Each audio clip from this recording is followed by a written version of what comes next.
Nós vamos continuar estudando fisiologia humana e agora nós vamos ver o sistema nervoso humano. Bons estudos!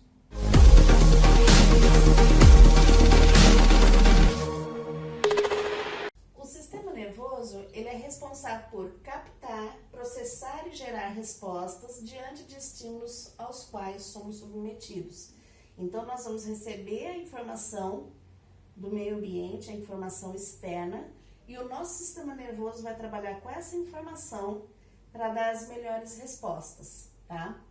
Ele é formado por tecido nervoso, e esse tecido nervoso, ele tem dois tipos de células, os neurônios e as células da glia. São células diferenciais, ele tem. Os neurônios são responsáveis pela propagação do impulso nervoso e são formados por corpo celular, que é onde tem as estruturas básicas de uma célula, inclusive o núcleo, e os prolongamentos, que seria o axônio e lá na pontinha os dendritos, tá? Classificação dos neurônios. Eu tenho dois tipos, sensitivos ou aferentes, tá? Que vão levar os impulsos nervosos das estruturas receptivas do meio ambiente para o sistema nervoso central. E a gente tem os motores ou eferentes, que vão levar a informação do sistema nervoso central para os músculos e glândulas. Então, a gente tem o caminho de ida ao sistema nervoso central, que são os neurônios sensitivos e eferentes, e o de retorno com a resposta, que são os motores eferentes, tá? O que são as células da glia? Aquele outro tipo de célula que a gente viu. São responsáveis por cercar os neurônios e mantê-los no seu lugar. Fornecer nutrientes e oxigênio para esses neurônios, isolar o neurônio do outro, não deixar eles se tocarem, destruir patógenos que possam vir a querer atacar esses neurônios e remover neurônios mortos. Então, vão morrendo essas células, eles vão retirando. Forma a mielina, que é um tipo de gordura que serve para isolar os neurônios e participam nas transmissões de sinais nervosos. Então, as células da glia, elas têm uma série de funções importantes para manter quem? Os neurônios saudáveis. As células da glia, nós temos alguns tipos delas, tá? As ependimárias são células de revestimento. Nós temos os astrócitos, que têm o formato de estrela. Oligodendrócitos, formação e manutenção das bainhas de mielina. Essa é a função deles. Micróglia, que são células imunológicas do nosso cérebro. E as células de Schwann, que produzem a mielina. Lembra que a gente viu que elas tinham várias funções, as células da glia? Então, esses tipos de células, elas têm funções diferenciais, entre elas que acabam obedecendo aquelas funções gerais que a gente falou. O que é a mielina? Eu falei para vocês um pouquinho lá atrás, mas aqui só para a gente fechar. A mielina é um tipo de gordura que envolve o axônio do neurônio, tá? Essa parte do neurônio, isolando ele eletricamente para que ocorra a propagação rápida dos impulsos nervosos. Então, ela isola o neurônio, né? Isola o axônio para poder o impulso nervoso passar rapidamente, não se perder tempo com isso.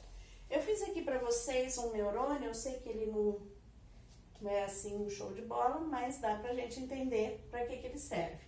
Ó, corpo celular, como eu falei para vocês, onde a gente encontra organelas, estruturas básicas, coloquei as mitocôndrias aqui, que são de extrema importância para os neurônios, e o núcleo com material genético, tudo bonitinho. No corpo celular, nós temos ramificações, que são os dendritos, que a gente havia comentado. Eu tenho o axônio, que é aquela extensão dele. O axônio, eu vou encontrar ele revestido, vamos dizer assim, pela mielina, como a gente acabou de falar. Então, o que a gente vai perceber? Olha, bainha de mielina, cada quadradinho desse é uma bainhazinha de mielina, que tem essa gordurazinha. No meio dela, nós vamos encontrar as células de Schwann. São aquelas que vão produzir a mielina, como a gente havia falado. A gente vai ver que tem espaços, elas não são inteiriças, porque o impulso nervoso ele vai passando por esses espaços, ele vai meio que pulando. Esses espaços são chamados de nódo de Ranvier, tá? Então, eles vão para onde o impulso nervoso vai passando. Então, olha, a estrutura toda, o axônio revestido pela mielina.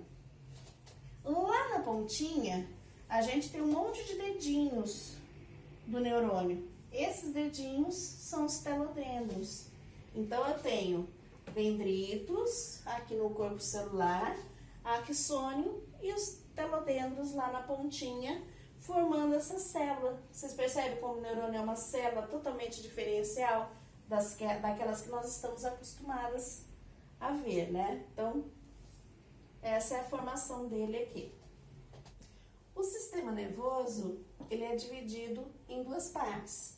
Sistema nervoso central, que a gente chama de SNC, ele é formado pelo encéfalo e pela medula espinal.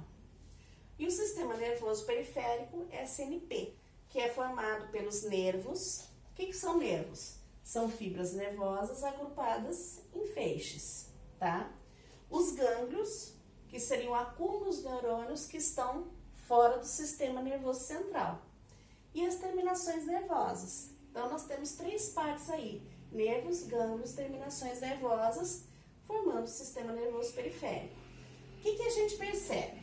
Sistema nervoso central, eu tenho o encéfalo e a medula, que vai o quê? Trabalhar com as informações recebidas do ambiente ou até do próprio organismo para dar uma melhor resposta possível. Sistema nervoso periférico é quem leva essa informação, leva até o sistema nervoso a informação, traz a resposta para a ação acontecer. Então, essas duas partes do sistema nervoso é isso. Uma trabalha com a mensagem, a outra leva e traz a resposta. Então, vamos falar um pouco do sistema nervoso central. Ele garante a recepção e a interpretação dos estímulos que vieram pelo sistema nervoso periférico, podendo ser considerado o centro de processamento de informações do nosso corpo. Então, trabalha com todas aquelas informações para ter a melhor resposta possível para nos manter vivos, tá? Observa-se que ele tem dois tipos de substâncias. Às vezes a gente ouve falar que o cérebro tem dois tipos de substâncias, tá?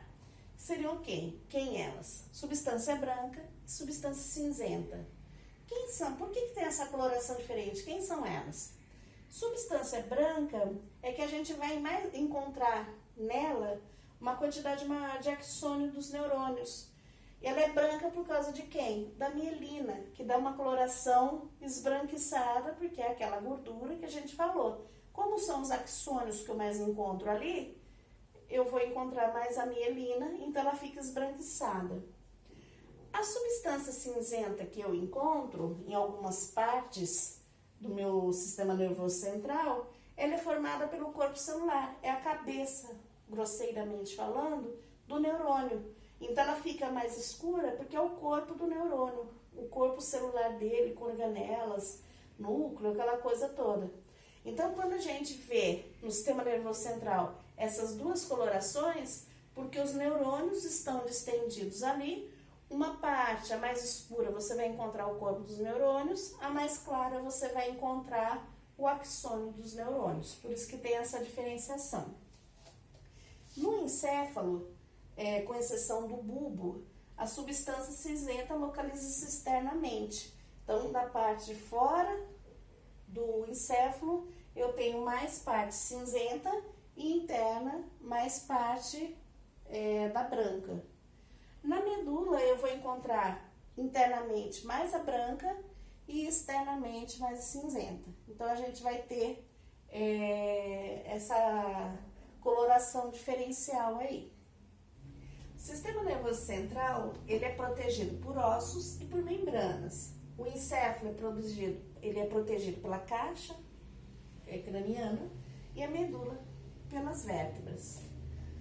As membranas, elas protegem os dois, encéfalo e medula, todinha aquelas membranas envolvendo, tá? Essas membranas são chamadas meninges. Eu tenho 3 meninges protegendo, tá? esse sistema nervoso por todo. A dura mater é a mais externa e ela é fibrosa. A aracnoide, ela é localizada entre a dura mater e a pia mater. Ela tem esse nome porque ela lembra uma teia de aranha, tá? E a pia mater, ela é interna e bem vascularizada. Entre a aracnoide e a pia mater, eu vou encontrar um líquido, que é o céfalo raquiano, também conhecido como líquor. Ele serve para dar proteção. Então, imaginem, eu tenho dura mater, aracnoide e a pia mater, cada uma com características diferentes. E no meio um líquido. Vocês percebem? Parece uma almofadinha protegendo o sistema nervoso. Então, eu tenho lá no encéfalo a caixa craniana, abaixo da caixa craniana, essa almofadinha de meninges.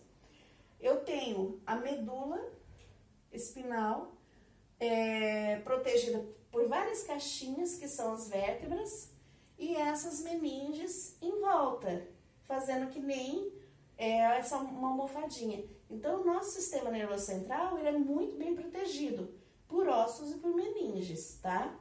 Então, a gente vai perceber essa proteção toda para a gente tentar evitar acidentes ou alguns problemas e que possa afetar o nosso sistema nervoso.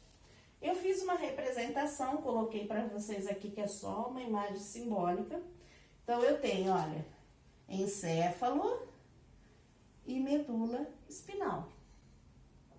Protegendo tudo, eu tenho as meninges, que parecem aquelas almofadinhas que eu falei para vocês. Fica fofinho aqui em volta. Caixa craniana em volta do encéfalo. E eu tenho vértebras em volta da medula, tá?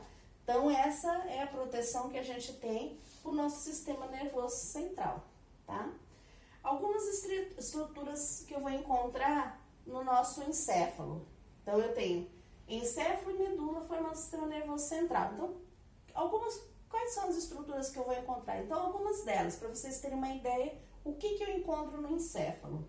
Por que ele precisa de toda essa proteção que nós estamos falando aqui? Eu tenho o tronco encefálico, que é formado por mesencéfalo, ponte e bulbo. Para que eles servem? Mesencéfalo, responsável por audição, reflexos visuais. A ponte, ela faz a ligação entre as partes do cérebro. E o bulbo, ele é responsável por batimentos cardíacos, respiração e deglutição. Então, extremamente importantes. O cerebelo, qual é a função dele? Coordenação motora e equilíbrio do corpo. Por isso que dependendo da parte que a gente bate ou tem uma doença, no cérebro afeta alguma ação do nosso organismo. Porque cada parte do nosso encéfalo, ele tem funções importantes e específicas. Por isso que ele precisa ser bem protegido. Aí nós temos o diencéfalo. Ele é constituído pelo tálamo, hipotálamo e epitálamo. Para que eles servem? Tálamo, impulsos chegam ao cérebro. Hipotálamo, regulação de água, temperatura corpórea, controle da fome, produz hormônios. E o epitálamo possui a glândula pineal, que vai produzir a melatonina, que tem a ver com o nosso sono. A gente dorme ou não contendo essa substância que é melatonina. Aí a gente tem uma outra parte, que é o cérebro. Normalmente a gente fala que o encéfalo é o cérebro, mas na realidade o cérebro é uma parte do encéfalo. O cérebro é a parte mais desenvolvida do encéfalo. Ele é dividido em dois hemisférios, o esquerdo e o direito. São unidos pelo corpo caloso, que fica no meio entre os dois hemisférios. Para que serve esse cérebro? Ele vai controlar atividades motoras, memória, inteligência, emoção e razão. Então, gente, vocês perceberam por que é importante proteger esse encéfalo? Tudo que vai acontecer no meu organismo, todas as ações, as situações que eu tenho, ocorre dentro dele. É ele que vai programar, ocorre ali dentro. Ele que vai trabalhar com isso para dar a nossa resposta. Então, por isso que eu tenho ossos e meninges protegendo eles aí, porque é de extrema importância essa estrutura. Seguindo ainda no sistema nervoso central, lembra que a gente falou que tinha medula espinal ou espinhal, né, como alguns falam? Então, o que é essa medula? Ela é em formato de cilindro, naquele desenho que eu fiz para vocês, encéfalo lá em cima redondinho e o cilindro, e localiza no interior da nossa coluna vertebral, dessa região que a gente tem aqui. Ela é relacionada com o ato reflexo, tá? O ato reflexo não há interferência do encéfalo nele. Então, o que seria isso? O que é o ato reflexo? São respostas rápidas e involuntárias diante de algum estímulo que ocorre, tá? Então, exemplo, tirar a mão de uma chapa quente. Quando começo a ter a percepção do aquecimento, vamos supor, da minha mão, eu ponho na chapa, começa a esquentar, os receptores fazem essa leitura, os termorreceptores, vai essa mensagem até a medula espinal e ali já vem a resposta, tá? Que é o ato reflexo, para eu tirar o braço. Então, essas respostas rápidas, a nossa medula consegue dar. Não precisa ir até o cérebro, né, até o encéfalo, trabalhar com tudo isso e aí voltar. Não, são coisas rápidas, ações rápidas para manter a nossa sobrevivência. O ato reflexo ele é constituído por 2 neurônios, um aferente e um eferente. Um que traz a mensagem e um que leva a resposta. Então, é rapidinho que isso acontece, milésimos de segundos a gente já tem uma resposta aí. Então, esse seria o nosso sistema nervoso central. O nosso sistema nervoso periférico, ele garante a transmissão das informações dos órgãos sensoriais para o sistema nervoso central, né? E deste para os músculos, glândulas e células endócrinas. Então, é aquilo que eu tinha comentado com vocês. Eu tenho um local que trabalha com o estímulo e da resposta. E eu tenho quem traz o estímulo e quem leva a resposta, que é o sistema nervoso periférico. Os nervos, eles podem projetar-se da medula ou originar-se do encéfalo. Eu posso ter os nervos saindo tanto do encéfalo como da medula. Os nervos espinhais, que são aqueles que saem da medula, eu tenho, que a gente chama eles de espinhais porque eles estão saindo dessa medula espinhal, né? São 31 pares de nervos que saem da medula espinhal. E os nervos cranianos são aqueles que saem do encéfalo, por isso esse nome. São 12 pares de nervos cranianos que a gente tem. O sistema nervoso periférico, ele pode ser dividido em 2. Aquele que eu chamo de voluntário e o involuntário, que normalmente é conhecido por autônomo. Então, ele pode ser dividido em 2 também, esse sistema nervoso periférico. Então, o sistema nervoso voluntário, ele é responsável por movimentos voluntários, como diz o próprio nome dele. Os neurônios levam a informação do sistema nervoso central aos músculos esqueléticos, inervando-os diretamente. Músculos esqueléticos são os músculos ligados ao nosso esqueleto que permitem essa movimentação que a gente tem. Então, o sistema nervoso voluntário, ele leva a informação para eu fazer esse tipo de movimento, tá? O sistema nervoso autônomo são movimentos involuntários, tá? Os músculos não estriados, que a gente chama de lisos, e cardíacos são aqueles que recebem a informação. Além do sistema endócrino e do respiratório, tá? Então, são movimentos involuntários levados a esses músculos que a gente vai encontrar onde? Lisos nos órgãos, nas nossas formações internas. Cardíaco lá no coração. Endócrino nas nossas glândulas que liberam hormônios e substâncias e na nossa respiração respiratória. Tá? O autônomo, o sistema nervoso autônomo, ele também se divide em 2. Ele se divide em simpático e parasimpático, com funções antagônicas. O que seria isso? Com funções opostas.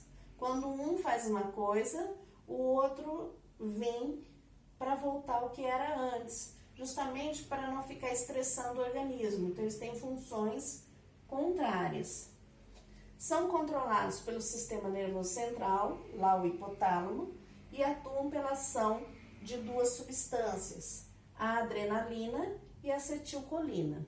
O que a gente vai perceber assim, que o simpático, o sistema nervoso autônomo simpático, as duas substâncias agem sobre ele, a adrenalina e a acetilcolina. O sistema nervoso autônomo parasimpático é apenas a acetilcolina. Tá? Então, a gente tem essa diferenciação ocorrendo aí. O arco reflexo, que está ligado a essas relações, essas reações involuntárias, envolve impulsos nervosos percorrendo um caminho chamado de arco reflexo, tá? Então, um exemplo,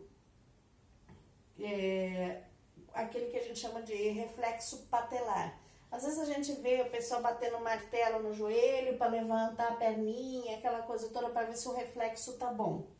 Então, o que que acontece? Eu tenho o tendão do joelho, que é o órgão receptor do estímulo. Quando recebe o estímulo, que foi a marteladinha lá no joelho que a gente falou, os dendritos dos neurônios, eles ficam excitados. Aí o estímulo é transmitido aos neurônios associativos, que seriam o quê?